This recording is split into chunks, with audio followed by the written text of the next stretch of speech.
Wake up, America, before it's too late. The Steve Deace Show. And greetings. Happy Thursday to all of you. We are back here on the Steve Deace Show.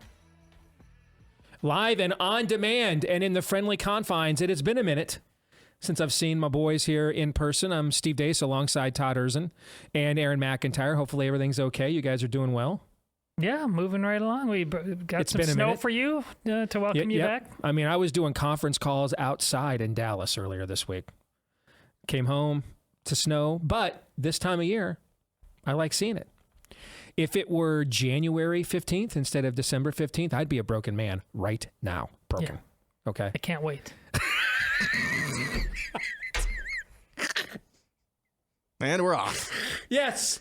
It's good to see that after almost a week of being away, we just fit right back into our former roles and the way that things roll around here. It's always go time in the locker room, you know? It is. You keep your head on a swivel here in the men's locker room. Yes. At any point in time, balls may be busted. And if you're wondering, who's the mark? The mark is you, right? That's how it rolls here in the men's locker room, where there's actual men. All right, we've got a jam-packed show lined up for you today. The story that we finished our best-selling book, Fauci and Bargain With, in our conclusion when that book came out last year. The story of Sara Brady, and she's the wife of an Idaho police officer who committed the heinous crime of taking her children to a park outdoors during COVID lockdowns and was arrested and is still fighting a criminal prosecution on this front. We're going to get an update on her case. Yes, this is going on in Idaho, folks, where there might be 3 Democrats left in the state legislature after this last election. I mean, the numbers are anemic, and yet the spirit of the age knows no bounds. So we'll get an update on her story and what that may portend for the rest of us. That's coming up at the bottom of the hour. Theology Thursday, we're going to finish our year-long book studies that we have done on the 3 books. We're going to finish the 3rd and final book here, and I'll explain, even though we're only halfway through it, why we're going to finish it this week. All right, I'll explain that when we get to Theology Thursday here in the next hour. And then our final 3 non-political questions of 2022. So, Aaron, these better be good. One is, guess how many I have thought up? 1. Okay. All right. Okay, so we have to discuss this before we get to the rest of the show. This just happened. I mean, one of my best little birdies embedded in the system sent this to me as I was getting ready to jump in the truck and head to the show. And I thought he was trolling me. Okay, I'm like, this can't be real. Okay. And he's like, it is real. I'm like, come on. All right. And then I had a couple of other people. I had Blaze TV contributor Jill Savage send this to me here just in the last 15, 20 minutes. So the 2 men that are, I think, the only 2 possible people on earth at the moment who could be the Republican presidential nominee in 2024. And that cycle is going to begin here right after the first of the year here in our backyard in the first of the nation state of Iowa. They both had what they called major announcements so far this week. Both of them did, right? On Monday, Florida Governor Ron DeSantis announced that they're launching both gubernatorial probes and a grand jury investigation into Pfizer and Moderna. That he is going to, what we were discussing last week, if he did this, would be pretty risky. He's going after the ultimate sacred cow. Or as Todd likes to call it, the magical power of vaccines. He's going to do it. He is going to step on that down power line. He's not just going to step on, he's going to step to it. He's going to challenge it out in the open. That was his announcement on Monday. 20 minutes ago, after teasing yesterday, a major announcement was forthcoming.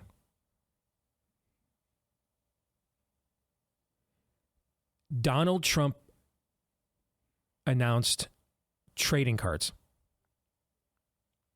Now, to millennials and Gen Zers, they're known as NFTs. But when we were kids, right, they weren't digital. They came in a pack with gum right? And there was value in owning them based on the value of the perceived brand value of the person whose likeness was on the front attached to said card, right? Okay. Nobody cares what Dunruss or Tops or Upper Deck, nobody cared about their value. The value was the face on the card, right? Mm-hmm. Very similar to the schema of an NFT, just in a digital sense. Donald Trump announced he's pimping a new line of trading cards. And I mean, the entire Trump media network yesterday, I don't know if you guys saw this. I mean, we're trying to guess what this is. I saw guesses like he's going to sue Twitter, the original management of Twitter. He's coming back to Twitter. Him. Yeah. I mean, there were people that really thought this was going to be something that was, going to be hugely impactful, to our causes. Instead, basically, we're doing what the kids today call NFTs, but boomers and Gen Xers like us, Todd, we knew them as trading cards, and they came with a pack. At least you got a pack of gum. Okay, that's what we're really talking about. I mean, if I'm being honest, what we're really talking about is now that he's an announced candidate and we can't have the RNC pay the legal bills, they've launched this as an initiative to try to pay his legal bills instead. I mean, if we're just being brutally honest, that's really what we're talking about, is he's asking you to pay his legal bills. That's really what we're talking about. And I say that as someone who believes it's very likely, if not metaphysical certitude, that almost all of his current legal bills are all, a scam, witch hunts, as he likes to call them. Okay, but that's essentially what this is a billionaire is asking you to buy his NFT to help fund his legal bills. That's really what we're talking about. I don't even know what to say to something like that. I mean, I came in here, we were talking about it when I got in here a little while ago. I mean, I'm kind of gobsmacked. 30 minutes ago, I didn't think this was true, okay? And it actually is. Thoughts? I do have one question. What is the exchange rate of Donald Trump digital trading cards to Schrute bucks? Do we have an exchange rate on that yet? I don't even know what those are. That's how old I am now. What are those? Schrute bucks. It's an Office reference that the Office 75% of the audience will probably get. Yeah, okay. Which I should have also gotten. My bad. It's all really comforting to me, actually. I had the Aaron. Aaron. Of course it is. There was a long pregnant pause when Aaron did this to me 5 minutes before you walked in. I was like, what? But then it's just Trump steaks. It's same as it ever was. Our minds would be blown if Trump really came in and had a revolution of sorts. We wouldn't know what to do with it. This is just Donald Trump once again. So do with it what you will. Like I said, until he's not the weather, I'm just treating him like it's just there. There's no new variable involved in this at all. Here's what do you think that this analysis from me is fair? We're dealing with a nearly 80-year-old man. I doubt he's on the cutting edge of NFTs. And this was likely presented to him by somebody within his inner circle as a revenue stream. Is that a fair assessment, do you think? Assumption? Yeah. That's like bet the house on it. Okay. Who the hell is in his inner circle? Well, same people same as it ever was. Same as it ever was. So this is, kind of, even though he's out of the inner circle, this is Brad Parscale making all kinds of money, pimping Caitlyn, don't call me Bruce Jenner's uterus for governor of California stuff. Yeah, and it's other stuff that prevented him from being president. Again, not this kind of stuff. This stuff never hurt him. The thing that I will say, as someone that got his ass kicked throughout the entire year of 2016 by Donald Trump, when I was on the Cruz campaign, the thing that was his secret sauce was, despite his wealth and influence and celebrity and prestige, he was, and I saw this myself dealing with him individually for a few years leading up to this. I found I liked him a lot. Found him very I remember telling you all that time. I mean, just very down to earth, very knowledgeable, very likable. He never made you feel like he was better than you. He was above you. And, you know, I used to make the analogy that, you know, you'd read about Mitt Romney's car elevator at his house, and you'd be like, man, that guy's a douche. I can't stand that guy. Reminds me of every rich guy that's ever fired me from a job or laid me off right before Christmas or something. You know what I'm saying, right? Trump's like, hey, come sit on the gold seat on my toilet on my plane. He's got far more wealth than Mitt Romney does. And you were like, this dude's cool. I want to be like this guy when I grow up. He made it about you, us, and not about him, despite his prodigious ego and wealth and celebrity. And that was very hard for us to get around, because if the guy that has more wealth and celebrity and fame is also going to now be the vote populi candidate in the race, that was very hard for us on the Cruz campaign to construct an opposition strategy to that, right? Because he's kind of has you out-cornered on both fronts now, right? Between what we saw last year, touring the country with Bill O'Reilly and lecturing his audience about the jab, lecturing his base at his own rallies about the jab. Now I'm going to raise money off of you. I'm not going to pay my legal bills out of my own pocket, or even finance my campaign out of my own pocket. You're going to fund it for me by furthering my brand. This is a little more Mitt Romney than Donald Trump. You know what I'm trying to say? It's a little bit more like, it's about me, not about you anymore. It's about me now. You're here to serve me now. I'm not your proxy anymore. I'm not serving you. I'm not your conduit to challenge the system.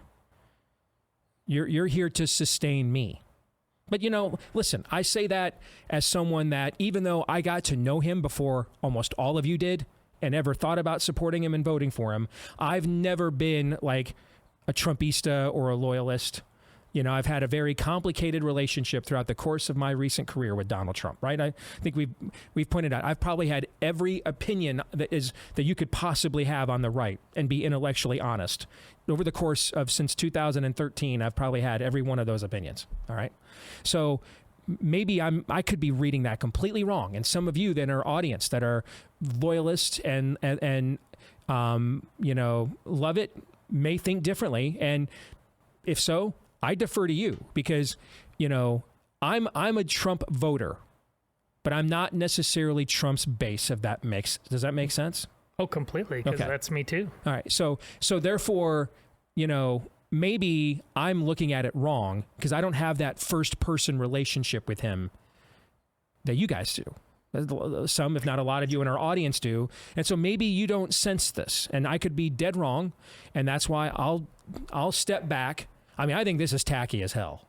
I don't care who's doing it, but I'll step back and, you know, I'll let the people tell me because your opinions on this matter, frankly, more than mine. Yeah, it's tacky, but it ain't new or different.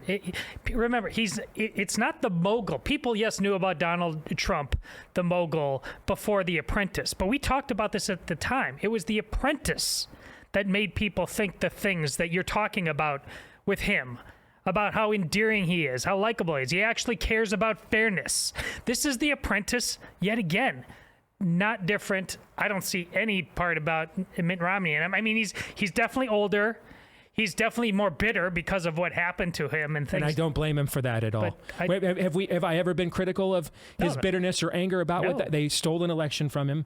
They robbed his presidency from him. Now, he made it easier on them for sure with his own actions during COVID in response. But there's no question they scammed him out of a presidency. There's no question about that. I've never had an argument at all about that. I've never been against the whole notion of MacArthur saying to the Philippines, "I shall return." I'm a guy, dude. I get it. I got an ego. I get it. I don't need any help in the motivation revenge department. I understand that. You know, in fact, if anything, I'm in favor of that motivation because that's probably favorable to what we would like another run of Donald Trump to do and accomplish. You know what I'm saying? Mm-hmm. Like, give me a vindictive, pissed off, bitter, even more arrogant Donald Trump. Okay. This is carny stuff, man.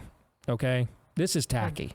But it's always been part of his repertoire, always. I just don't know who the audience is for something like this. If AOC does something like this, I think it's corny and tacky, not because the idea is, but because I think NFTs are dumb. That's just my opinion.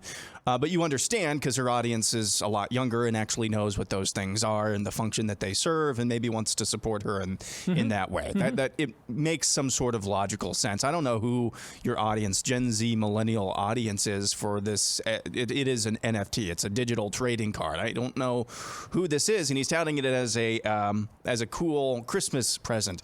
Here's the thing. This is what I said last week. If I were advising Donald Trump, I would change your middle name to three words. Mitch McConnell sucks. That would just make make Mitch McConnell my foil. Okay, we're coming up on the 12 days of Christmas. The 12 days of Mitch McConnell sucks. Okay, you know Rand Paul does the airing of grievances on Christmas Eve. Have an entire airing of grievances about Mitch McConnell and Republican leadership. These are things you don't even have to do and leave Mar-a-Lago for. You can just do and send out press releases or do truth storms or tweet storms, whatever you want to call it. But no, instead we're getting digital trading cards. I don't know, man. Here's a text or tweet I just got from a guy. No, not that Tyler. I saw this. Okay. I feel like Ralphie when he decoded little Orphan Annie's secret message in A Christmas Story, drink more Ovaltine. Yeah. But that's a great analogy. That's how I felt back in 2016, though. I was pulling my hair out. We're really going to trade. You were too. You were in the inner circle, but we're going to pass on the best conservative this movement has made since Ronald Reagan, Ted Cruz. We're really going to do this. And sure enough, we did. I'm not going to pull my hair out again over this kind of stuff. I decoded that thing 7 years ago now. So with that said, Aaron's entire montage this morning is dedicated to, like Ron DeSantis, frankly, a political candidate that we love and adore who would have never, ever had a chance, let alone seen the light of day without Donald Trump, right? Yeah. So with that said, here's Aaron's rundown of what happened while we were away. What happened while we were away, brought to you by Going to Court. Kari Lake has launched a lawsuit in Arizona aimed at Katie Hobbs, both in her capacity as a candidate and Secretary of State, and a bevy of officials from Maricopa County. The following is an outline of Lake's suit, courtesy of pundit Liz Harrington. First, Lake alleges the number of illegal votes cast in Arizona's general election on November 8th far exceed the nearly 17,000 vote margin. The suit says witnesses present at polling centers saw hundreds of thousands of illegal ballots in the election. Lake also cites a cybersecurity expert who worked for 9 years in the same lab that certified the Maricopa County voting machines. That individual says the failures seen on Election Day could not have happened without quote-unquote intentional misconduct. The suit says between 15 and 30,000 Republican voters were disenfranchised because of the machines.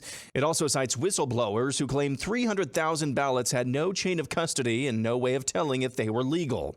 The suit also says Maricopa officials took a page out of the 2020 playbook by allowing tens of thousands of ballots with signature mismatches. When ballots were rejected, whistleblowers allege managers at polling places would reverse and approve said ballots, and that those managers were not subject to the accountability of polling place observers. Lake also adds that about 60% of Maricopa County's 223 vote centers had printer and tabulator failures.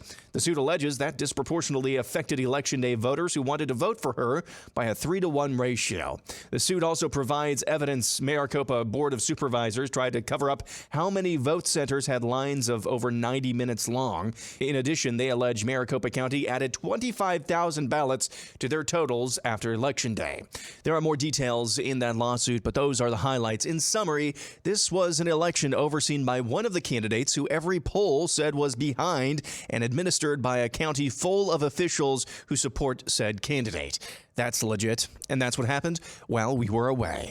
Aaron's montage brought to you by our friends over at Tommy John, who make the only underwear that I buy and own these days. And I got an email from Lisa in our audience saying, hey, make sure the ladies know they have some killer bras as well. We've been talking about the fact that they have a line of ladies undergarments too, but, you know, because I'm not non-binary. I've not tried any of these and don't know if they're any good. So there's a recommendation from at least one lady in our audience, ladies. But fellas, what I can tell you is this is the best underwear you're ever going to own.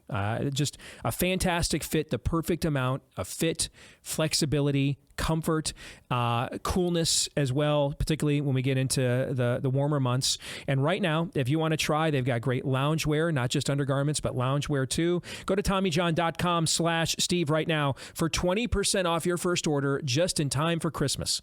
TommyJohn.com/Steve right now for 20% off just in time for Christmas at TommyJohn.com/Steve. So, the case that Kari Lake's attorneys have laid out here, let's discuss this for a couple of minutes. There are very specific claims here. Now, 2 years ago, there's no cracking. 2 years ago, there were very specific claims made against the state of Pennsylvania, for example. Yes. We just never really truly got to have those adjudicated because we had very fantastical theories that soaked up all the oxygen in the room instead. Okay? Here we have very specific claims, right? Like either that many machines in Maricopa County failed on election day or they did not. Correct. See what I'm saying? Yeah. So the number could be less, it could be more, but those events either occurred or they didn't. So either this is fallacious on its face. Either there's the amount of illegal votes that she claims, or maybe a little less, or maybe more, or there's not. Like there's either the illegal votes occurred or they did not. This is what I liked about what I read from her claim when I read her suit late last week, I think, when she filed it, Aaron? Yeah. Friday, I think. And I said, hey, we should maybe some point next week just make this an entire montage, and Aaron graciously obliged us here today. Because what I read were specifics. When I read, and so these events, they occurred or they did not, right? Yeah. Thoughts? I thought during the election, you made a really interesting point that you would almost trade her getting elected for not taking one of the houses, how you framed it or something like that, because of what she could do. Yep. Well, in light of that, I think her going all the way with this and bringing clarity to it and then actually becoming governor and just being like mediocre was still a trade.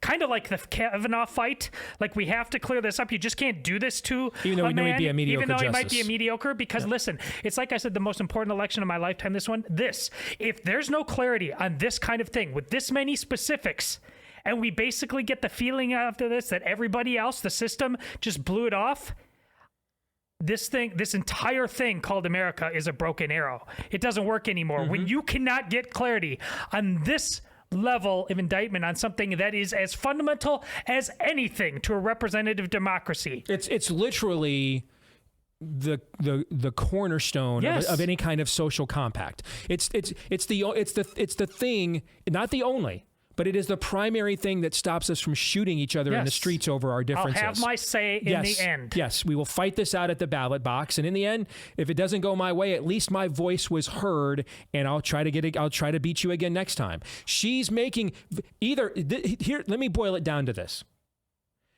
either Kari Lake should be laughed off the stage, and I don't just mean in the mainstream. I mean on her own stage. Like she should be Sidney Powelled, laughed off the stage. Every one of her attorneys involved in this court filing should be disbarred. Or, see what I'm saying? Yeah. That's what you get with specific claims. These things happened or they didn't. So either she's a fraudster and her attorneys ought to be disbarred for filing these evidences into the record of a court. Or, I'm going with or. Is there? Am I overselling this? Is there a middle? There is. I mean, maybe some of her claims are true. Maybe some of them are wrong. But as a whole,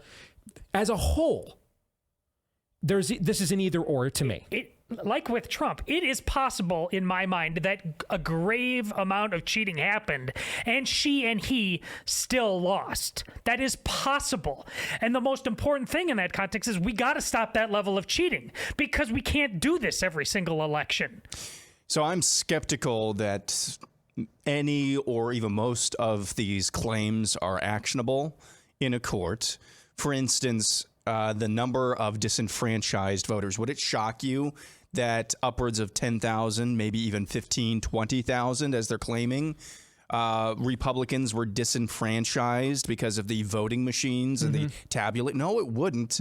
How do you prove that? And you'll say, well, you can run the number of check-ins versus number of ballots dropped. That doesn't say anything about who's standing in line. That doesn't tell me anything about who is standing in line. But how do you prove that? It's tough to prove unless you've got detailed security camera. It wouldn't shock me at all, and it might be true. And none of this matters. Whether or not it's legally actionable in court, whether or not it's true is our main concern. I will say one thing for sure that caught my eye is the handwriting or the signature curing. That's one thing. It's like there's a record of that. That's hanging chad kind of stuff. That's hanging chad. Yep. There's a record of that. Either they match or they don't. Either they match or they don't. Or you can just, say they match and gaslight. Because that takes us back to Pennsylvania and chain of custody all over again. Yep. And the stuff we should have adjudicated in 2020. And we didn't when do a I damn sat thing. here this time of year yelling at you every day, we're running out of time. They're going to certify the Electoral College right now in the middle of December. They're going to certify this election on January 6th. Feel free to try to decipher the flow chart for Dominion voting machines. You'll never get those answers by the time they certify this thing. Run out the clock. The game's over and we lose. Go where you have a chance to make an objective claim, and that was always, in my opinion, the chain of custody questions, and that's what you're talking about are raised again here in Arizona. Yeah, so either they match or they don't. That's pretty easily provable. And they're saying, I can't remember what it was in the montage, but it was, I think, 30,000, something like that. Maybe I'm off base there. The other thing that I think might be actionable or be able to be proved is there a digital fingerprint of some sort on all of these malfunctions at 60% of the locations? Is there some sort of common error that you can point back to a common source with those? That might be actionable as well. Some of those other things like disenfranchisement, people dropping out of lines because the line was too long. Certainly they raised this as well. Maricopa tried to cover up evidence or tried to cover up the fact that lines were in excess of 90 minutes long. That certainly lends itself to disenfranchisement right there, but it's really tough to prove. To me, you're still begging the question, the getting out of line because of technological breakdowns. Listen, that's not a quirk in the system. That's by design with this system, and that should become increasingly clear. To me, this is like instant replay in football. The more we have technology involved in this, the less we know what a catch or a vote is. That's a problem. The median income of the average family in Maricopa County is $73,000 a year, guys. Okay, $73,000 a year. That is the median income of Maricopa County, well above the national average. The percentage of Americans who make over $75,000 a year is something like less than 15 to 20%. We are talking about one of the wealthiest counties in the country. And look at the stuff that's going on in this election. It's a banana republic. Yes, it's freaking Ecuador, guys. Yeah. What's the benign, innocent explanation for that? There is none, which is why you've been tweeting. Poor Katie Hobbs is getting the David French treatment from Todd Erzin right now with hashtag arrest Katie Hobbs. Yes. There isn't one. That's why you started the hashtag. Yes. There's no other conclusion to make. The median income in Maricopa County is almost twice the national average. And yet it's freaking like voting in Ecuador. There's no benign innocent explanation. So the only possibility then is hashtag arrest Katie Hobbs, right? That's the conclusion you came to. And also the one yesterday, the people are the problem. I have so much contempt for people that just sit and watch their lives happen like this. And just very quickly as well. When we're at this point, folks, this is really dark. I don't want to end a segment on this, but I will. When we're at this point, there's no solution. There's really no solution. They're just, once they've allowed the cheating to enter the bloodstream, they're going to figure out a way to do it no matter the system. More in a moment.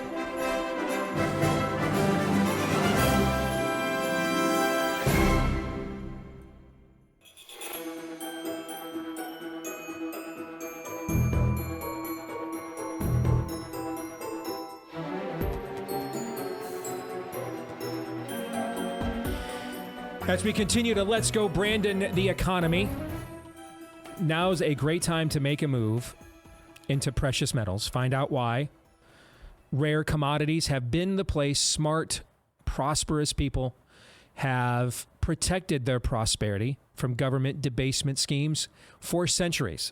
Line up and sign up with our friends over at bullionmax.com right now. Get their silver starter kit. They're going to offer it to you at employee pricing. They can't make it any more inexpensive than that. Get the Bullion Max silver starter kit at employee pricing that includes the popular silver American Eagle coin and more. You can get this special deal right now, limited though to just one per household because of how special it is. All right, so go to bullionmax.com/Steve right now.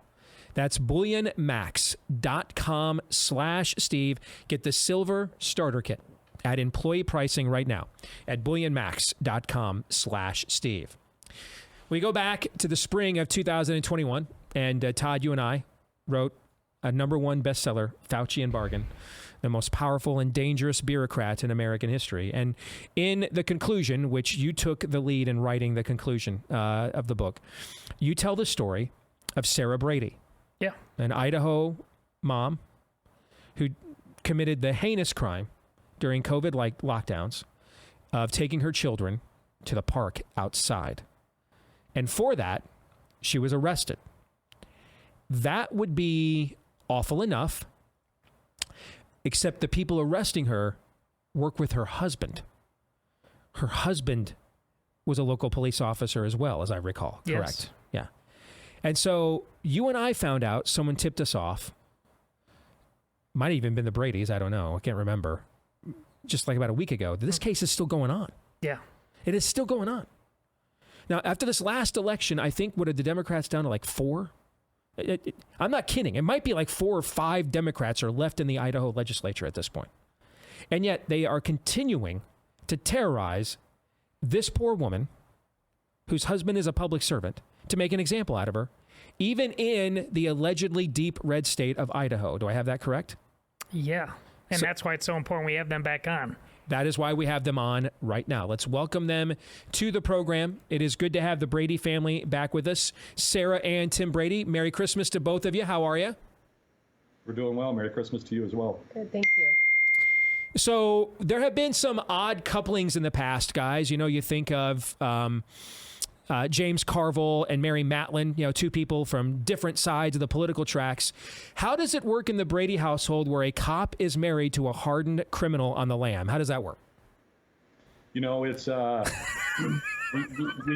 we agree to disagree. And yeah, you look the other way, right? Yeah, she goes around committing her crimes, and I just pretend like I don't notice. Hear no evil, see no evil. So Sara, tell us the story again. You just take your kids to the park during COVID lockdowns, outside, right? That's it.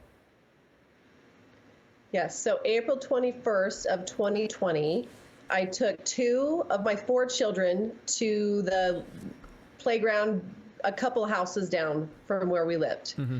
And it's a beautiful day, and I sit down with some friends, and I'm not there for probably more than 5 to 10 minutes, and 3 officers showed up, and I'm like, oh, great. And so, you know, I think the rest is kind of history because everybody's seen the video, but to just recap, these officers came and they started kicking moms and children off the playground. Children are crying. Moms are not thrilled about it.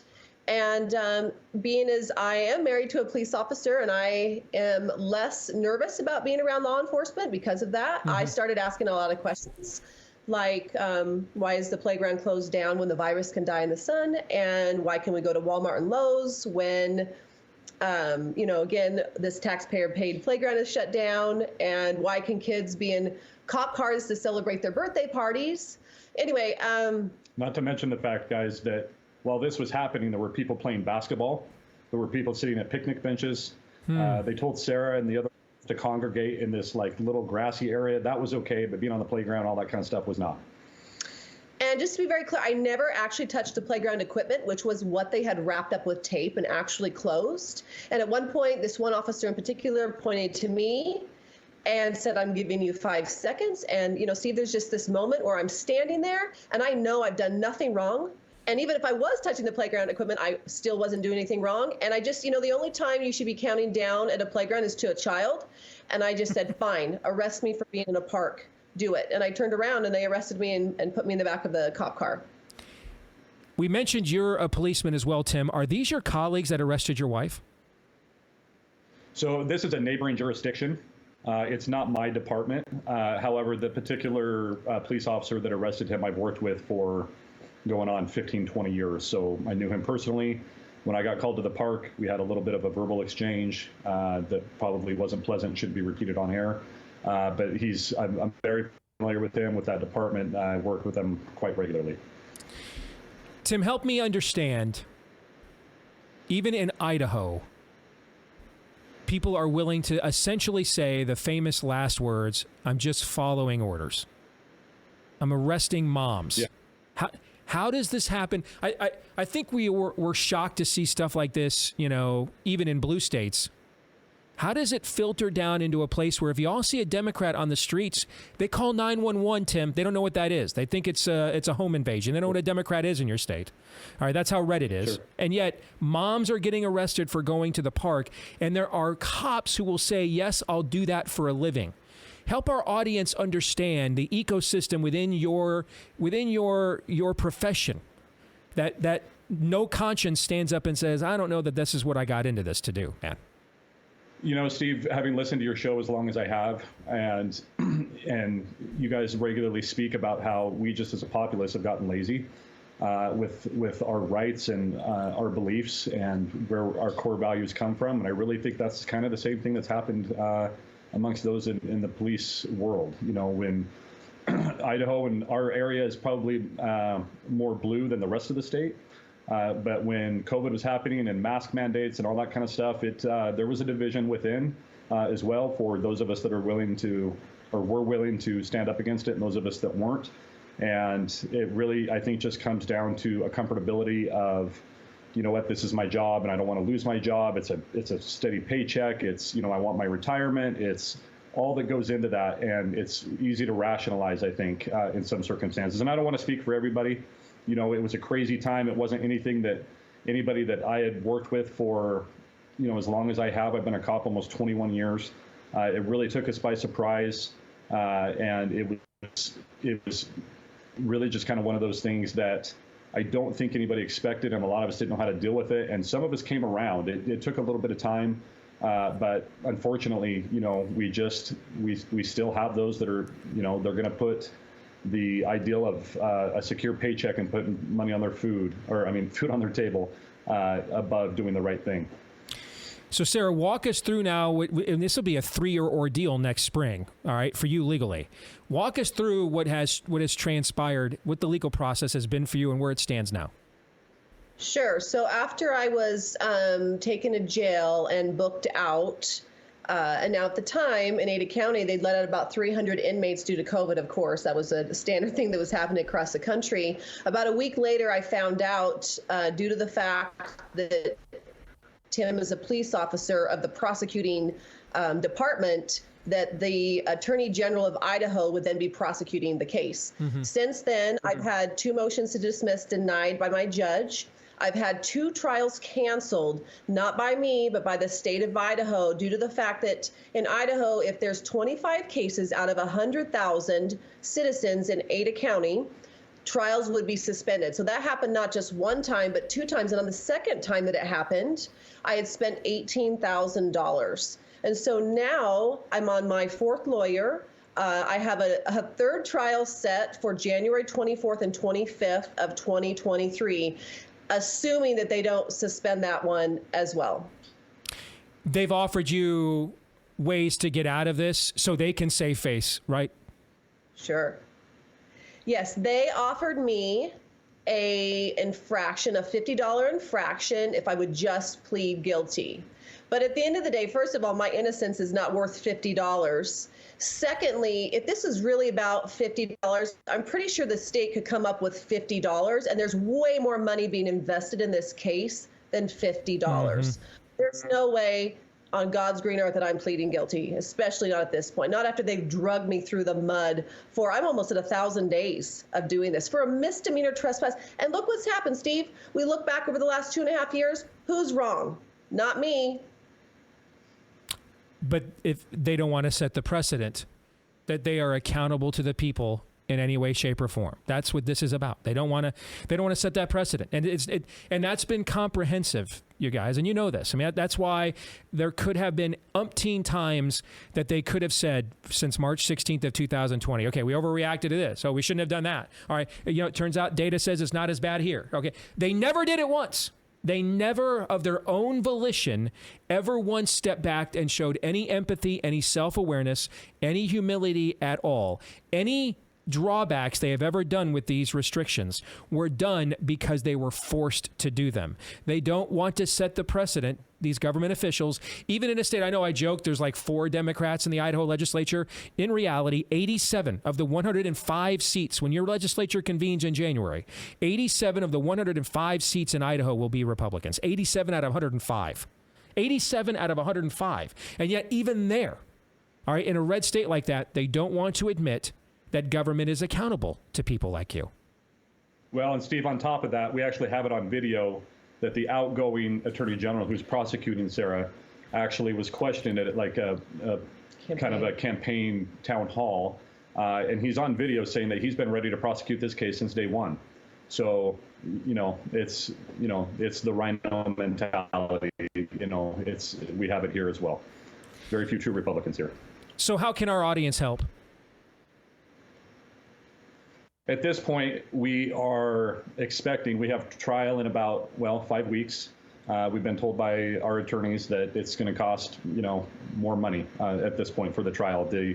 All of the money went to the motion to dismiss. There were multiple issues that were brought up in the dozens. If I remember correctly, that was all denied. At this point, we are asking for support financially just to make it through the jury trial. And, we have a new attorney general coming in that we're hopeful that will do the right thing, but it's not a guarantee, and it's going to be early when he's in office. And that's really what, and prayer really is that some people will make the right decision would be actually the most important thing that we would ask for is people's prayers. And then, after that, any financial support that people would be willing to do would be fantastic. Where can they send that support? I have a Give, Send, Go. If you go to Give, Send, Go and type in Sara Brady, you can find my... And that's Sara, S-A-R-A, correct? Correct. So go to Give, Send, Go, type in Sara Brady if you want to support this family who has stood up to this even for the last 2 years and has been offered numerous opportunities to, as Sara put it, my innocence is worth a lot more than is worth a lot more than $50. But this is about, the state they don't want this to be about justice. They want to preserve the precedent that they can do this and save face.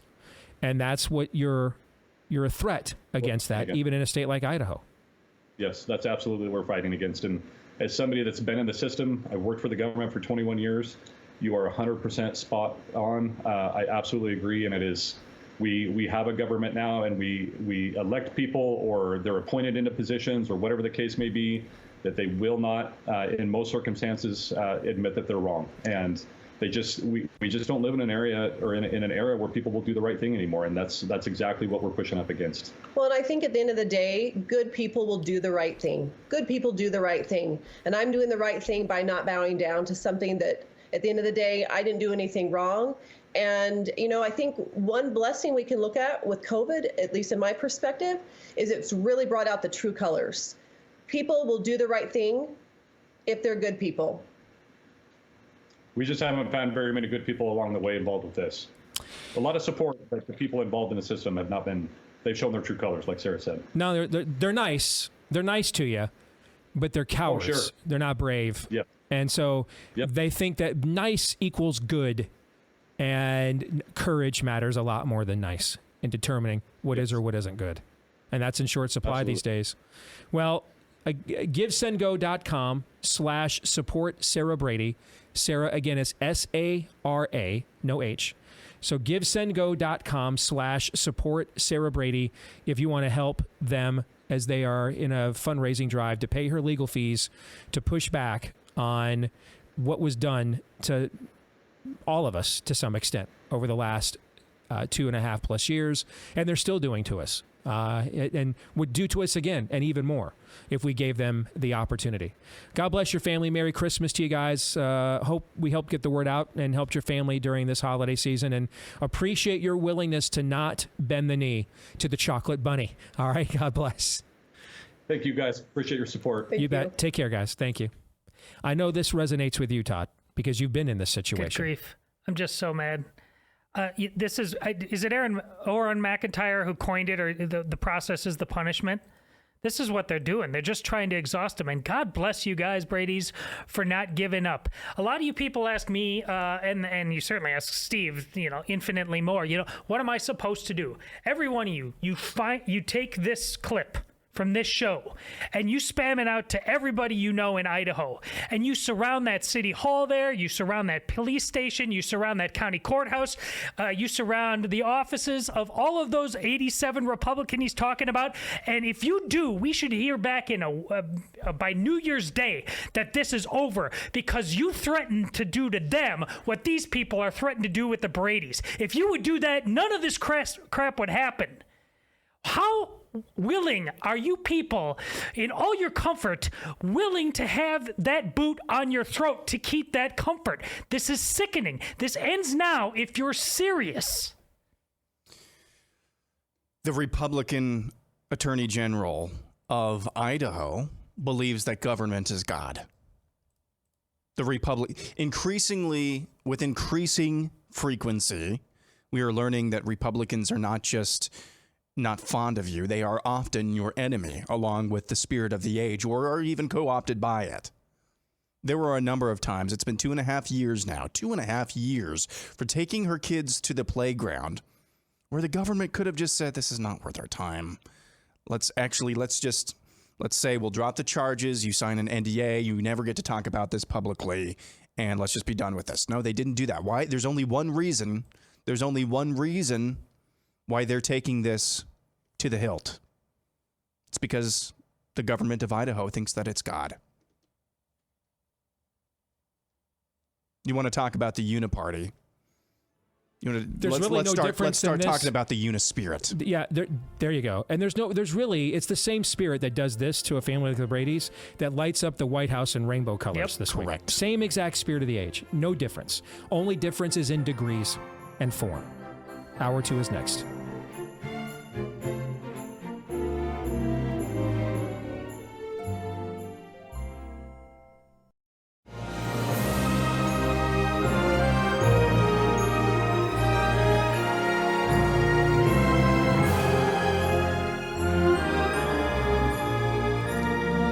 Back here with Hour 2, live and on demand on Blaze TV, radio, and podcast. Steve Deace here with Aaron McIntyre, Todd Erzin, and all of you. Let us know what you think about what we think via the stevedeace.com inbox, which you can access by emailing the show, steve@stevedeace.com. That's DEACE. Like us on Facebook, MeWe, and Gab. You can follow me at Steve Deace Show on Twitter, Getter, TikTok, and Instagram. And the last name is DEACE. Don't forget to get, easy for me to say, fast or not. Don't forget to get clips of the show that are free of any censorship. Free to watch when you go over to rumble.com/Steve Deace Show as well.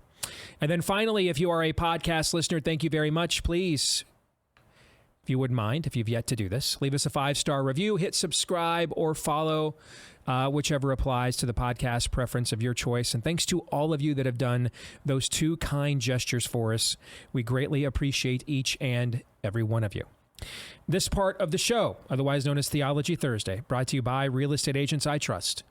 Because in these unprecedented times, you should absolutely not even contemplate for a second, a nanosecond even, venturing into the murky waters of a real estate market, which are murky and stressful even in the best of environments. But how about right now with Let's Go Brandon, Let's Go Brandoning things?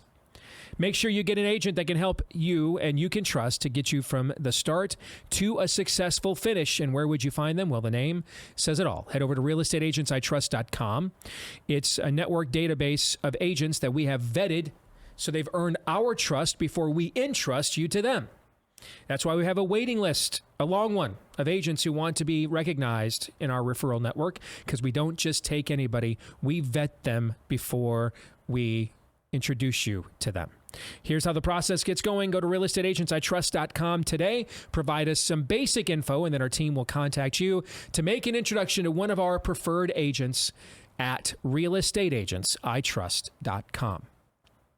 We are finishing our year-long 3-part book study for Theology Thursday today, because this is the last Thursday of the year that we will be on. Next week, we are on Monday through Wednesday. I have that right? Yeah. Yes. Yeah. Okay. Mm-hmm. We are on Monday through Wednesday next week. Monday, those are the final 3 shows of the year. On Monday, we will do a regular Monday show.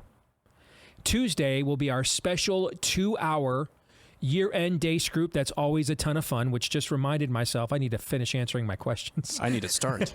Of course you do.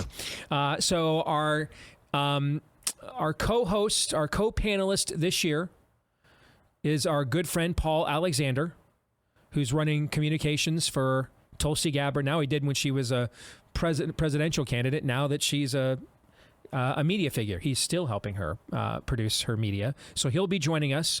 And then our colleague Sara Gonzalez is going to join us for the first time for the year-end Deace group. So remind me to ping her to make sure she's got her questions ready to go. Got it. Okay. So that'll be live next Tuesday. And then Wednesday will be the final show of the year. We'll get into Todd and Aaron's rankings of the top 10 stories of the year. We'll look back on my 10 predictions for the year and laugh, because I guarantee you, like, none of them happened. Do we do that at the first show of the year, the predictions, reconciliation? Or do we do... No, we do that at the end of the year. We do that at the end of the year, and then I lay out the new ones. Gotcha. The first show of the year, which I have to tell you, man, I'm on struggle bus. And I'm in a traffic jam right now. I'm on the struggle bus, and we are stalled trying to figure out how to out-predict this current environment. I wouldn't even try if I were you. No, You do you, but I wouldn't even try. How do you out-predict this current environment? How do you do that? You're gonna try. Like I said, I'm gonna try. It's just do you have it's an in me to Ouija try, board? but consult Captain Howdy. Yeah. See what he thinks. Well, he is, after all, the one calling the shots, so he would know, if you know what I'm saying, G. Okay? So that will be our final show of the year next Wednesday. And then we're not back because Aaron apparently thinks that him and Bella are deserving of a honeymoon that they didn't get to take or something. So it's a redo. It's a redo. Yeah. So we're not back again until January 9th. So we're not back the first Monday in January. We're back the second Monday in January.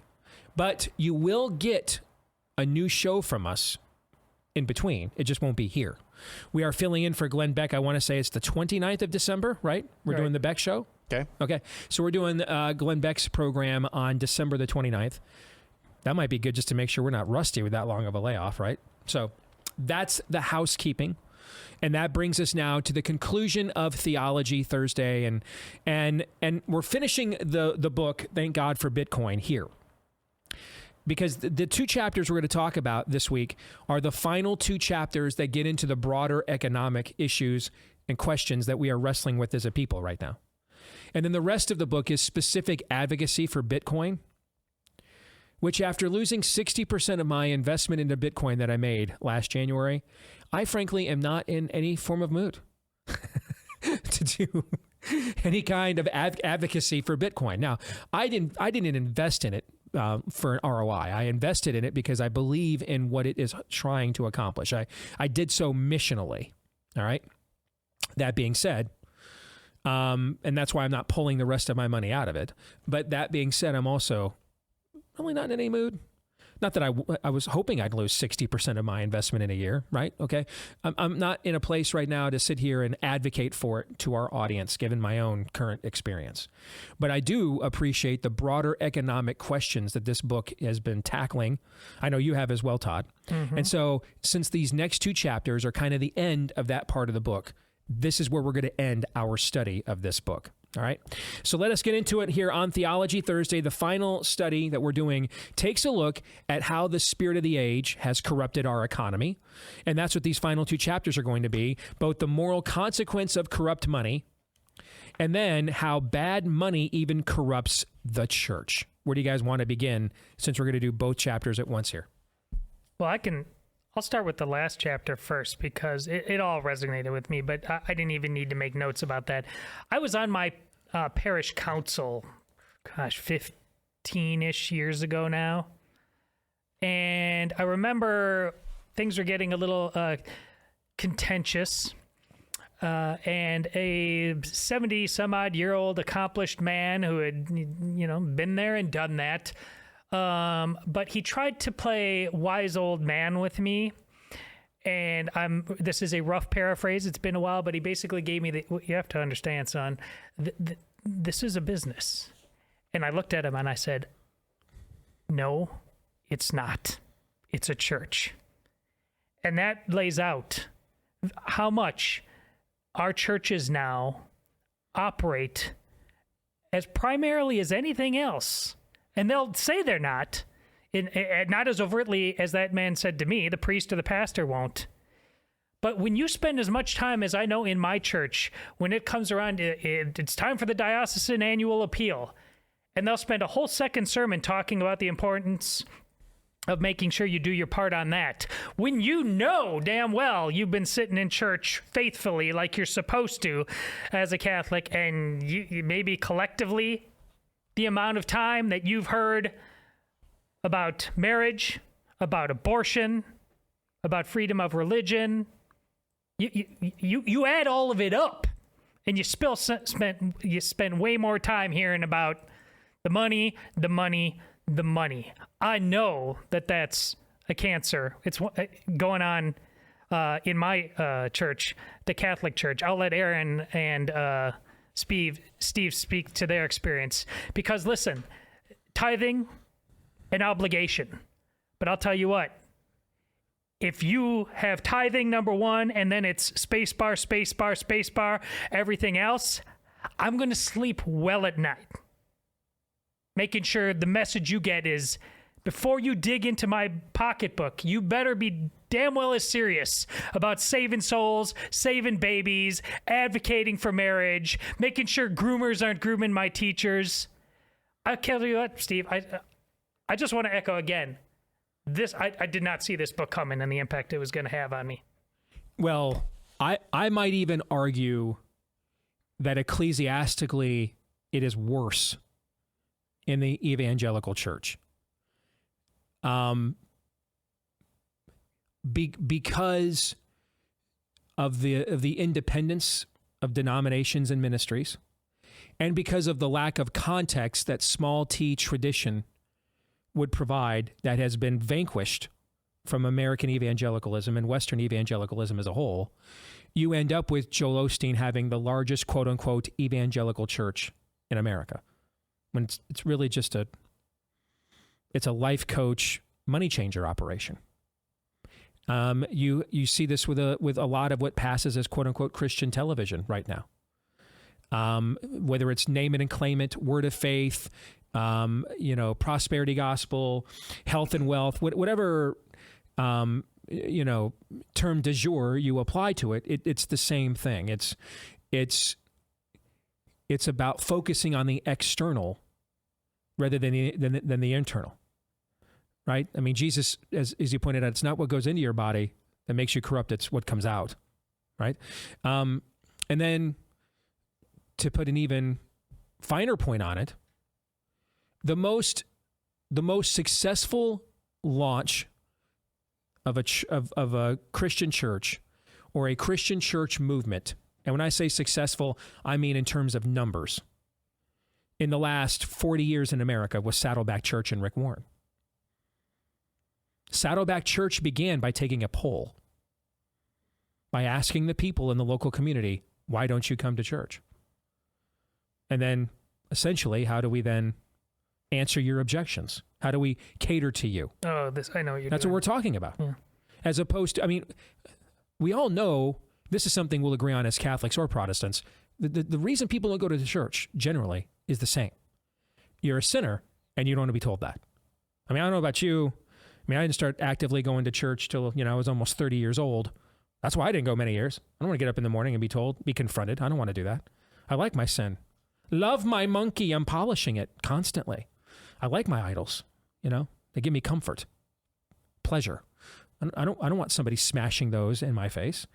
Well, now all of a sudden, and this is what launched the so-called church growth movement, came from two ministries in America, Willow Creek in Chicago, where the pastor who was responsible for that ended up getting discredited for relationships with women that were not his wife, or advances upon women that were not his wife, if I recall. And then Rick Warren at Saddleback. These were the two, Bill Hybels at Willow Creek and Rick Warren at Saddleback. These two individuals and these two ministries greatly, the two most influential things in modern, really since the purging of liberals out of the Southern Baptist Convention in the 80s, in the 70s and 80s. The next two most influential movements within the American evangelical church, after the Southern Baptist Convention was brought back into orthodoxy, after it flirted with frankly the stuff it's flirting with again right now, okay? After it was brought back to orthodoxy, the next two most important events in American evangelicalism were the launch of TBN and the prosperity gospeling of the country, the Paula Whites, the Creflo Dollars, et al. They became omnipresent with satellite programming, both on cable and basic TV, starting in the 80s and in the 90s, but this stuff really took off in the 2000s. And then it would be the church growth movement founded by Bill Hybels in Willow Creek and Rick Warren in Saddleback. And that's all. What do both of those things have in common? Listen, there's a lot of differences, probably both in terms of personal integrity, humility, between Creflo Dollar, Benny Hinn, and people like Rick Warren. I'm not comparing him to them on a human level, but theologically they're peddling the same ware: consumerism, a me first centered church catering to you. Now Warren may do it in a chummier way, and he might not necessarily be ripping you off the way these other guys likely are. Okay, but it's the same scam. It's the tickling of your ears. It's consumerism. That mammon is God in the end. And mammon is God literally in the case of the prosperity gospel. In the case of the church growth movement, the fear that confronting you may cause you to leave makes mammon passively God. Mammon is actively God in the prosperity gospel, Joel Osteen, Creflo Dollar, Benny Hinn world. Mammon is passively God within the church growth movement. That we're beyond Arminius now. We might be just all the way back to Pelagius. We wouldn't dare, you have so much free will and so much freedom and independence. We wouldn't dare offend you because you might never choose Jesus and end up forever in hell. And by the way, that gives us a convenient excuse to never have to do anything hard or difficult that might offend people whatsoever. And so our growth statement every quarter looks great. Is that what you're talking about? Oh, yes. And that's really, that consumerism is what the previous chapter is largely about. Mm-hmm. It's that we're making ourselves so comfortable that we're not able to love our neighbors as ourselves because we don't feel called to interact with them. We actually end up wanting to distance ourselves from them in our comfort. They say the irony of it is that the more people get together with this mindset, the critical mass doesn't solve it. It makes it worse. The largest cities are some where you're just constantly surrounded by strangers that you increasingly see as an other, and you hold in contempt. And I'm in reading this. It definitely echoes the tragedy of American compassion. Your charity, you outsource your charity. It's a systems problem. It's a government's problem instead of your problem. And that's really was at the guts of why I hate what's happening with realignment in college football so much, because this is what they're doing to each other. You're taking these, following the dollar, you're ruining all of these great communities that have formed up over time. The Big Ten, the Pac-12, and then you'd come together at the end and you'd share a part. But now it's filtering down into everything. And now even the hobbies. This is the problem. The hobbies that we used as innocent escapes, the ones that this one's just for me. And no, it's going to ruin it all, Steve. It wants it all. You will have no outs. The love of money is the root of all forms of evil. Yes. Yeah. And so when you have, George Washington famously compared, Aaron, government to a fire, a necessity, something that is needed, but left unattended, rages and consumes and becomes a tool of destruction, right? And this is the thing, when you have a currency that is tethered to something finite and constant, this is where you recognize, hey, money is a necessity in terms of motivating people to be productive, to achieve, to take risk, to initiate real forms of human progress, not the fake regressive pagan stuff we're doing today. Though money is the incentivization model for that human flourishing to continue despite our sinful selves. When, however, you untether it from that finite standard, money itself now becomes the standard. Money for money's sake. That's what you're talking about. Yeah. Profit for profit's sake. Right. We're just talking about technocratic soullessness now, right? Yep. And you talk about money as a necessity for getting people motivated, rewarding hard work, or rewarding work at all. Money is also a necessity when government believes it is God and removes God and becomes God. Money is the necessity for control over those people as well. You cannot control totally and utterly people unless you control their supply of money. Mm-hmm. Now, this book, Thank God for Bitcoin, was published late November of 2020. I dare say you've been through the book publishing, process a few times. Yeah. It probably was. It was probably written prior to 2020. I would guess, or maybe finished early in 2020. Went straight to paperback, maybe a little bit later.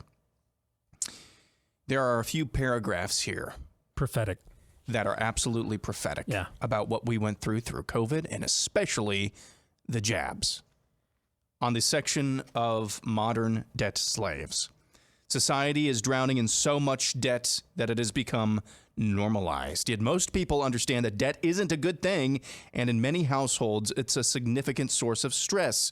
Debt causes people to work not at what they like or are talented in, but what pays the most. Ethical considerations of taking a job, making a profit, or even working the job itself are often disregarded because of the urgency of debt repayment. We become enslaved to debt, to the point of money being the major factor in just about all of our decisions. Mm-hmm. In the section about materialism, in the United States, upwards of 80% of people live paycheck to paycheck. A community that doesn't plan for the future devolves into chaos. A community that plans does much better. Bad money creates less incentives to plan for the future. If we lived, and there's no such thing as a perfect world east of Eden, we all know that. But if we had a monetary system that actually rewarded people for saving money, that didn't punish that through inflation, if we had a system where people were encouraged to plan for the future just by saving money, and we're not even talking about investing, do you think it would have been harder or easier for people to say, I'm not taking your damn jab? Exactly. Yeah.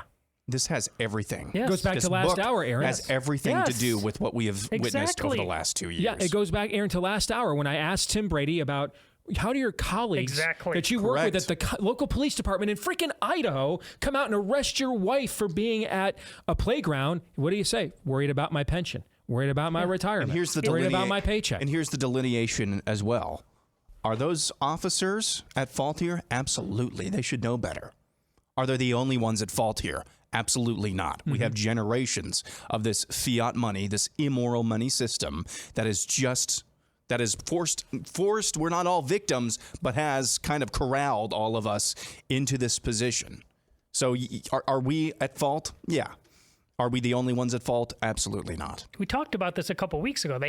We got used to denying reality on the fiscal end decades ago. That became normative. That's why now this groomers stuff like, well, yeah, we've got, it's psychology. That's been demonic psychology that's been working us. And it talks about this thing here. Multinational conglomerates have access to cheap debt that isn't available to the average small business owner.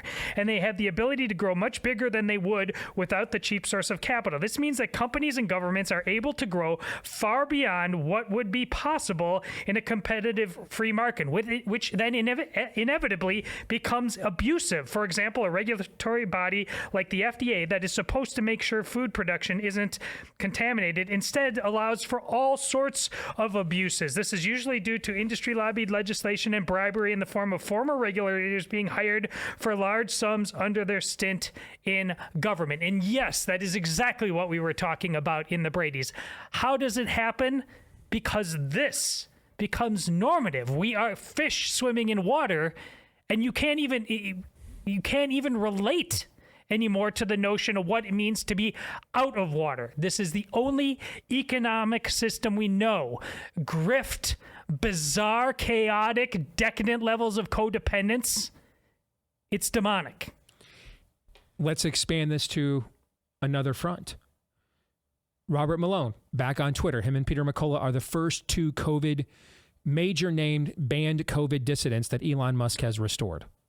All right, so Robert Malone was crucial in a pioneer in the early development of mRNA technology, one of the more renowned virologists, well, pre-COVID, living in America today. Peter McCullough may be the most renowned cardiologist this country's ever produced pre-COVID. And they just got their Twitter accounts back. Robert Malone tweeted this about a half an hour ago. It fits into right what both of you were just saying.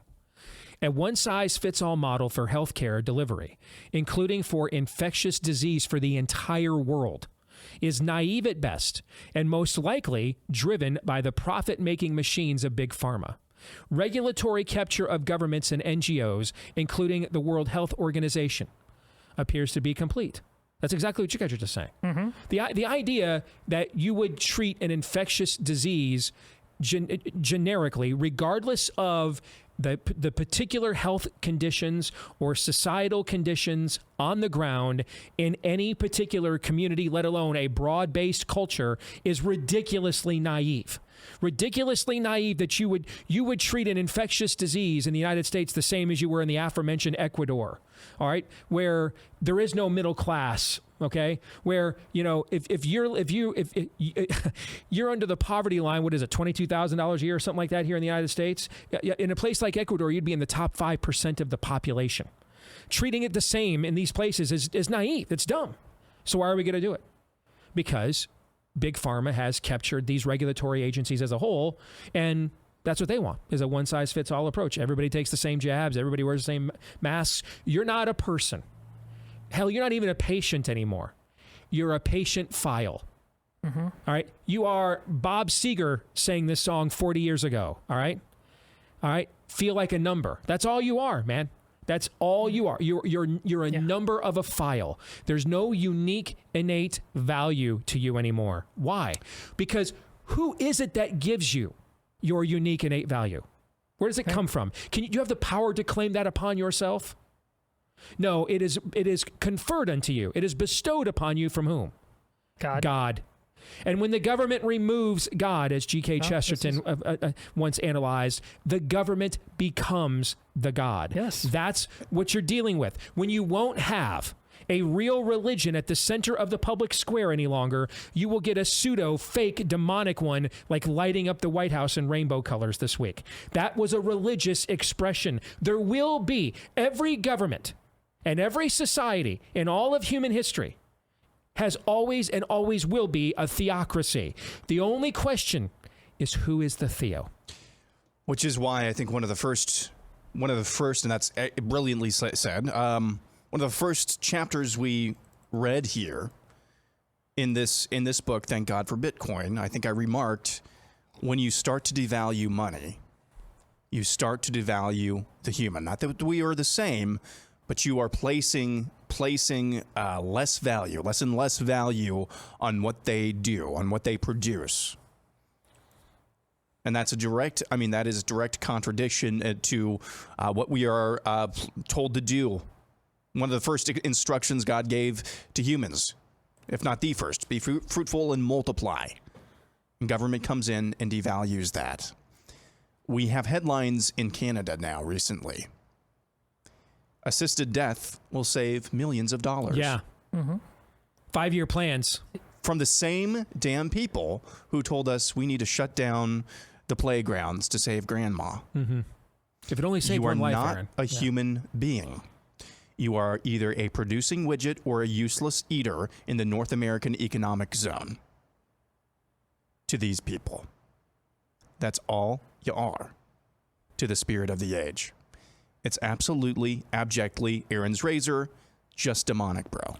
And what you just said has been the truth of this world, minus a biblical worldview or biblical revelation, for 7,000 years of recorded human history.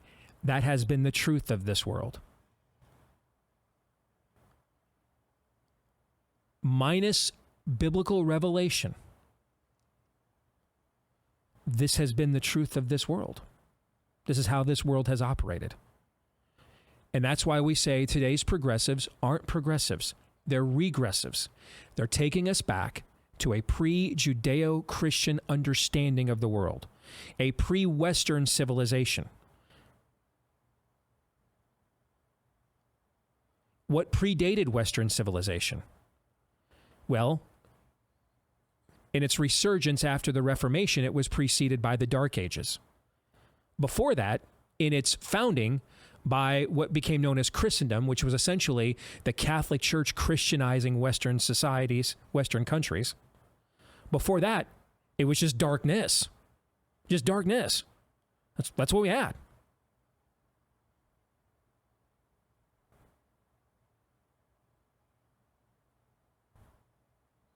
That's what we're going back to. There's only two here, light or dark. There is nothing in between. Nothing. And there never was. The darkness just told us this until it had advantage, hegemony. And now, it's pray I don't alter the deal any further. I saw someone who thinks and has thought maybe people like us in the past were theocratic.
older home, or and there's that musky smell you can't get rid of. I've heard all those positive stories from people in our audience who tried the Eden Pure Thunderstorm air purifier, and it did the trick. I use it in my own home as well. If you want to give it a shot, right now they come in packs of 3, and you can get the 3-pack for under $200 with free shipping. When you use the code STEVE3, that's the discount code, at EdenPureDeals.com. Again, use the discount code STEVE3 to get 3 of these air purifier units. They're filterless, so you're never going to have to swap out filters, pay for filters out of your own pocket. All right, so get the pack of 3 and free shipping for under $200 when you use the code STEVE3 at EdenPureDeals.com. I want to read something to you guys here really quick. I take my card and I stand in line. To make a buck, I work overtime. Dear Sir letters keep coming in the mail. I work my back till it's racked with pain. The boss can't even recall my name. I show up late and I'm docked. It never fails. I feel like just another spoke in a great big wheel, like a tiny blade of grass in a great big field. To workers, I'm just another drone. To Ma Bell, I'm just another phone. I'm just another statistic on a sheet. To teachers, I'm just another child. To the IRS, I'm another file. I'm just another consensus on the street. Those were lyrics penned like 40 some odd years ago by Bob Seger. Those are the lyrics to Feel Like a Number. Does that kind of fit into what we were just talking about a few minutes ago? The antithesis of human flourishing. Indeed. And that's technocratic soullessness. And that's what we are at the very least flirting with, if not embracing as a people now. Let's get to 3 non-political questions. We all have questions. Who am I? Why am I here? Where am I going? Who am I? A search and a question of identity. Why am I here? A question of meaning and purpose. Where am I going? Question of destiny. Some better than others. What sort of morality or proto-morality would you expect to find in a chimpanzee troop? Injecting some levity into the demise of Western civilization. It's 3 questions on the Steve Dace Show. Liar, liar, pants on fire. I actually have 5 questions today. Wow. Okay. It's the last 3 questions of the year. It identifies as the number 3. Can we say that now? Yeah. The 5 questions identify as 3 questions. I like it. The last 4 Michael are Knowles approved. Christmas related. The first one is not. Yesterday we had a submission on Buy, Sell, or Hold that actually got quite a bit of feedback. It was about the most unique sounding bands. We all had kind of different takes on this. Todd just thought there's no unique sounding bands. That's basically your take, right, Todd? I don't want to misrepresent you. So I'm going to force the issue here. What popular band or successful band has the most unique sound? Can be current, past, whatever. And I'll tell you mine first. Okay. Somebody submitted this. I don't remember your name, or somebody in a comment that I was involved in mentioned this, and maybe multiple people. Sorry for not remembering your name. You know who you are, and I thought this was a good take. It's Rush, and I understand that the genre. That's not a bad call. Actually, but the genre, like the up speed, or the sped up, just kind of really hard guitar. That's been repeated many times. What's different with Rush is that they have a very pristine, clean sound as well, which I cannot think of another band in that genre that has that kind. And I'm not a huge Rush fan. I just think they're unique in that respect. The techno aspect of it. Yeah. And then you have, a Keith Moon level drummer virtuoso as well. That's not a bad call. And as you were talking, this came to mind. What about Genesis? I can see that. Yeah. Everything from Turn It On to Abacab to a more traditional rock song like Land of Confusion. I mean, there is a wide variance of musical style there, right? Well, yeah, and early on, and Peter, they got more conventional, and that's not a rip. I love Phil Collins, but Peter Gabriel definitely fits the bill. I was going to say, tell me, as unique and synth-driven as the 80s was, what song from that era sounds like Sledgehammer? Yeah. I can't think of one. And if you look at his whole catalog, it's an eclectic dude. Yeah, very eclectic. It's a wide variance to get from Shock the Monkey to Sledgehammer. Yeah. So, I think Rush is an excellent call. I'm okay with that one. Todd, we interpret this question in a lot of different ways, but I think when you talk the British invasion and you hear early Beatles, you hear early Stones, you hear early Who, you hear a lot of the same influences. Mm-hmm. Now, out of those three, like in terms of like the Who, we have their greats, but there's some weird stuff with the Who. Really, yeah, Boris the Spider, really weird stuff. Squeeze Box. Those are very eclectic. So that's offerings. That's 1A to this answer. Part B, coming after that, on the heels to be still on the heels of that to be so much different. Led Zeppelin carved such a unique and profound sound. Right on the heels of that, they could have been copycats and it could have been great that way, but they're much, much different. I agree. There's one current band that sounds exactly like Led Zeppelin, and that's Greta Van Fleet. You guys would both love them, I don't or even hate. Know who that is, you guys would either love them or hate them because they're just ripping off. You guys Led know Zeppelin. I'm a huge Led Zeppelin fan. Huge. This is why I didn't pick them when we had this conversation, though, because there have been attempts to emulate them. Because that's why it depends on the angle you look at it from. I just like, as a departure from those three who came before them, were earlier than them, and why are different in their own way. You hear their roots, their sound, and there's some similarities, and then Led Zeppelin just goes its own way, and arguably, you'll just as often hear best album ever. You'll hear from Led Zeppelin with Led Zeppelin 4 before you have many people here before you hear a Beatles album, which is, that's saying something. Okay. All right, moving on to question number 2. It's a 2-part question as well. Which Christmas song is vastly underrated or not getting enough run? Go Tell It on the Mountain. Okay.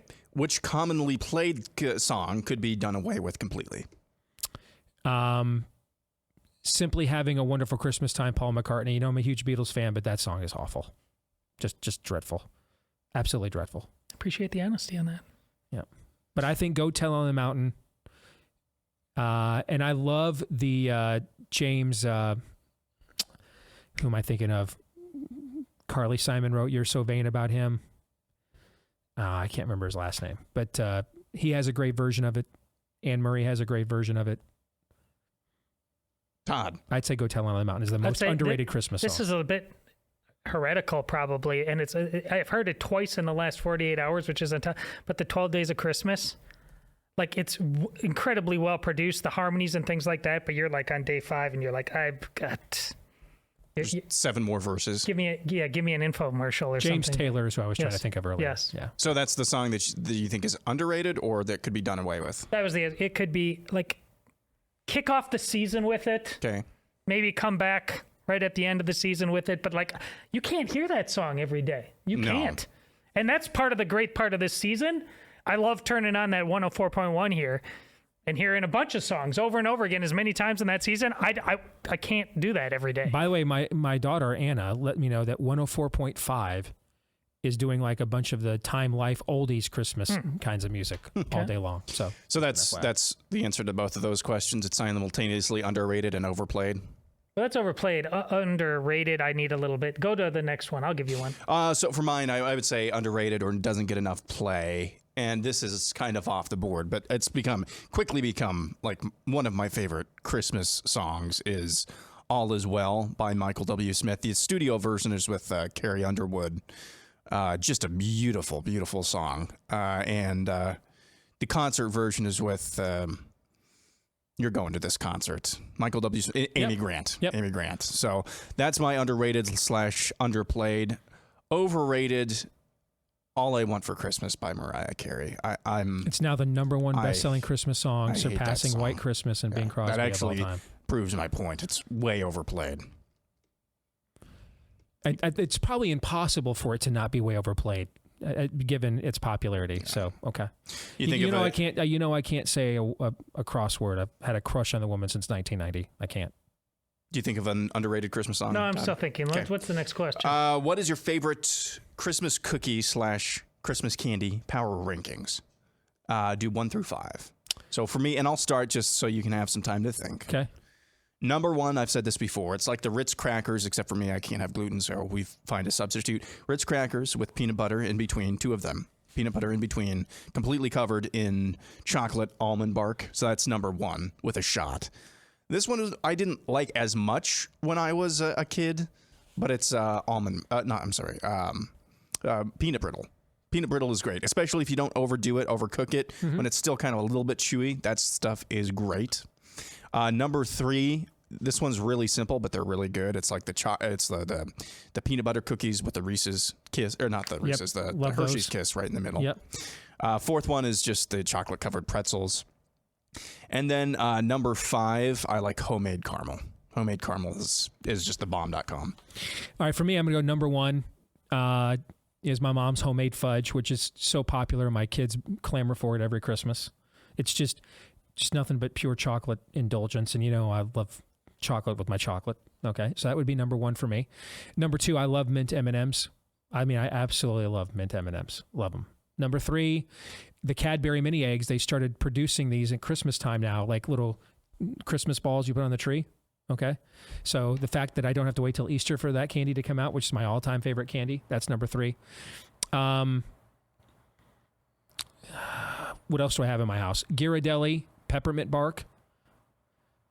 So I'm thinking too much mint on this list. I'm thinking of what do I make sure I get every single year. Ghirardelli peppermint bark is there. There's some other things I could pick for number 5, but I'm going to pick something I don't have right now because it's very tough to come by these and have them made well. Buckeye balls,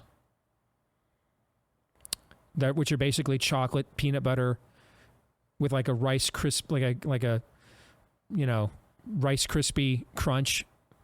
It's hard to find those made well, but when they're made well, they're terrific. I think we all know there's no way I'm coming up with the top 5 on this list. But even if Todd had 5, he would dare not lower himself to reveal. Todd's 4 major food groups: vinegar, apple cider vinegar, vinegar on potato chips, and salt. Yeah, if you put, I remember one fondly from my childhood. It was some sort of, a lot of bars. This is bar season. So there was like a chocolate coconut in the middle kind of bar that I remember being pretty good. And then there was also one with the chocolate peanut butter, and this stuff is like hard refrigerated. So when you cut them into bars, they're kind of, they have a candy bar-ish feel to it. So I remember it fondly. Like I said, the sweet tooth is always the last thing on my list. So I'll eat it if you put it in front of me, yeah. All right, before we get on to the rest of the list, remember, I don't know that your dog will think Rough Greens is as good as Ghirardelli peppermint bark, but it does taste good. At least my dog Cap thinks so. And even more importantly, it contains a lot of the vitamins, minerals, and nutrients that has been stripped out of your pet's food before it ever left the factory, let alone before you bought it at the store. For the same reason they do that with the people food these days, all this mass distribution and processing, the stuff goes bad too soon if they leave all that healthy stuff in there, so they have to take it out. That's why we take so many supplements these days, to put it right back in there. And now with Rough Greens, there's the supplement for your pet. You mix it in with your pet's food in order to get the good stuff back into your pet's diet. But you might be wondering, what if my pet doesn't like it, right? What if I, don't see a noticeable difference in my pet's health or behavior? All fair questions to ask, which is why we give you the first 14-day Jumpstart Bag for free when you go to roughgreens.com. RUFF for roughgreens.com. Or you can call them at 833-ROUGH-DOG. We do ask that you'll pick up the tab for the shipping. A little quid pro quo. We want you to be invested in this, so you'll actually give the pet the product because we think it'll be good for your pet. But we'll pick up the bigger expense with the bag. That's roughgreens.com. RUFF for Rough Greens, or 833-ROUGH-DOG. We may need to supersede the final 2 questions here. Apparently, Trump has endorsed something called the Digital Bill of Rights. Have you heard of this? And that was his big announcement today. This is even worse, because now this is overshadowed. If this was supposed to be the big deal that it was, it's overshadowed by this silly NFT thing. Whatever. Question 4. What are the odds you think that they just came up with that because of the backlash to the NFT cards? 95%. High. As the robot in Rogue One said, high. Yes, very high. What's your favorite current Christmas ornament and why? On your tree right now. we have a very lavish, long ornament on our tree every year. It's a bright red. You can't miss it. And you can't hang it. It's too long. And so we have to like place it like right in the middle of the tree on the branch. All right, that says Jesus is the reason for the season. That's probably my favorite. Or I love stuff where Santa bows to Jesus. I mean, I love that so much. I bought one of those for my yard ornament outdoors last year. And I have it installed in my yard and lit up with HD lighting, okay? Just to make my point, you know what I'm saying? So, but those would probably be my two favorites. And my Superman ornament. I got to get the underrated song in. My wife reminded me there is, and I've talked about it on the show before. I haven't heard it yet this year because I have to play it for myself. Nobody knows about it, but there is this great acoustic guitarist named Trace Bundy, and he does this acoustic version with this singer named Josh Garrels of O Come, O Come, Emmanuel. Just Google it. Trace Bundy, Josh Garrels, O Come, Emmanuel. Absolutely blows your mind. When you hear a song that you've heard 100 times and it's done in a way that when you're it's like, done well, I agree. Yeah. It's just, I've not heard it done well very often, but when it is done well, trust me, I agree. you will be rewarded by hearing this. I mean, the haunting version of it that opens up the Nativity story movie, for example. Oh, that's very well done. Yeah. Josh Garrels is excellent, by the way, Todd. Oh, you know him. Okay. Yes. So we won't have time for question number 5, and that's okay. This is a good thing, too. I'm actually going off the board, so I violated the premise of my own question. Ornament on my parents' Christmas tree, just a beautiful kind of it's not real gold, but a tin gold plated nativity where you put one of the lights up in there and it just lights up. Beautiful ornament. I've always liked that when I was a kid as well. Very good. I guess we're done here. That was a good show. Yeah, we'll stick around, record overtime for Blaze TV subscribers for the rest of you. We are back at it tomorrow. Our final normal Deace group of the year, Jill Savage, will join us. So looking forward to that, plus some Feedback Friday. Until then, John 3:17. This is Steve Deace on the Blaze Radio Network.